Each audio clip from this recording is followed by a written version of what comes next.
रवि एक छोटे से गांव में पैदा हुआ था, जहां सुबह सूरज की पहली किरण खेतों पर पड़ती थी और शाम को मिट्टी की खुशबू हवा में घुल जाती थी। उसके पिता किसान थे और माँ घर संभालती थी। घर में पैसे कम थे, लेकिन संस्कार बहुत थे। रवि बचपन से ही अलग था। वो सवाल बहुत पूछता था।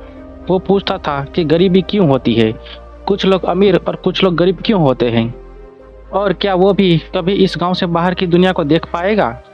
लोग उसकी बातों पर हंसते थे और कहते थे कि इतना मत सोच, मेहनत कर और जैसे सब जी रहे हैं वैसे ही जी।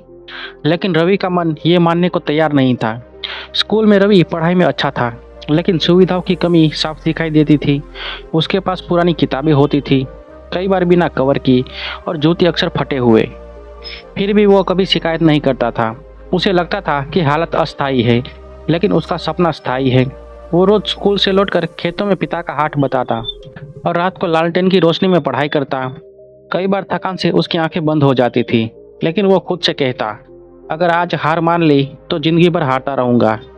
समय बीतता गया। रवि ने अच्छे अंकों से स्कूल पास किया, लेकिन आगे की पढ़ाई के लिए पैसे नहीं थे। ये उसकी जिंदगी का पहला बड़ा मोड़ था। उसने पहली बार खुद को असहाय महसूस किया। एक दिन वो स्कूल के मैदान में अकेला बैठा रो रहा था। तभी उसके शिक्षक शर्मा जी वहां आए। उन्होंने रवि की हालत देखी और बिना कुछ कहे उसके पास बैठ गए। कुछ देर बाद बस इतना कहा, अगर हालत तुम्हारे खिलाफ है तो तुम्हें हालात से ज़्यादा मजबूत बनना पड़ेगा। उसी दिन शर्मा जी ने रवि को शहर के एक छात्रावास और छात्रवृत्ति के बारे में बताया। शहर जाना रवि के लिए किसी दूसरी दुनिया में कदम रखने जैसा था। ऊंची इमारतें, तेज रफ्तार जिंदगी और लोगों की भीड़, सब कुछ नया था। शुरू में उसे बहुत अकेलापन महसूस हुआ। छात्रावास में कुछ बच्चे अमीर परिवारों से थे, जो उसके कपड़े और उसके गांव के लहजे का मजाक उड़ाते थे। रवि को बहुत बुरा लगता था, लेकिन वो चुपचाप रहता था। वो जानता था कि जवाब शब्दों से नहीं, कामयाबी से दिया जाता है। कॉलेज की पढ़ाई आसान नहीं थी। अंग्रेजी उसकी सबसे बड़ी कमजोरी थी।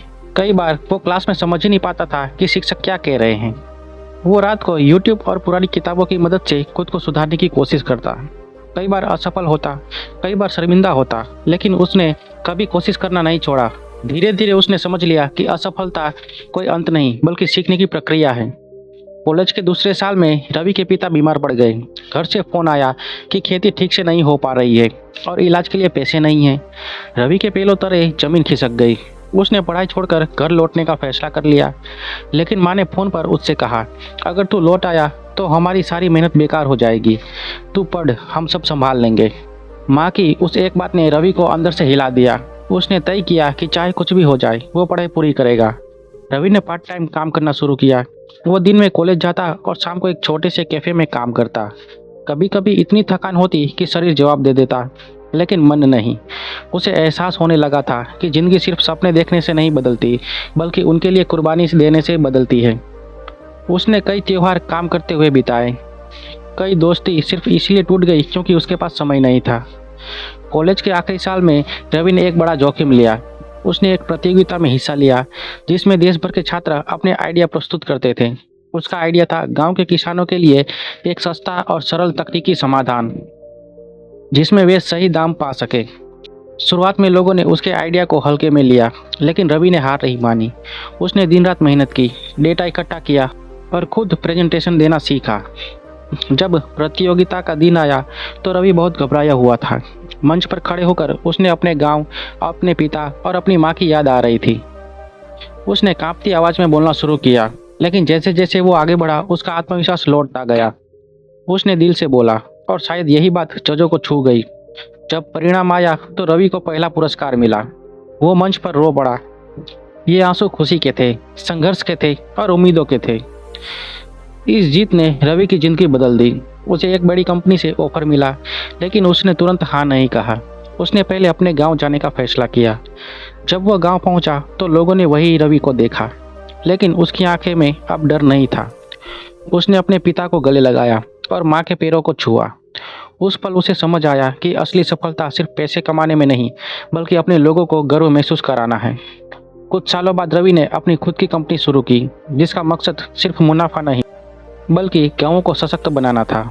उसने कई युवाओं को रोजगार दिया और किसानों की जिंदगी में वास्तविक बदलाव लाया। वो अक्सर स्कूलों में जाकर बच्चों को अपनी कहानी सुनाता और कहता, परिस्थितियाँ तभी तय नहीं करती कि तुम क्या बनोगे, तुम्हारे फैसले तय करते हैं। रवि की कहानी कोई जादुई नहीं थी। यह धैर्य, मेहनत और खुद पर विश्वास की कहानी थी।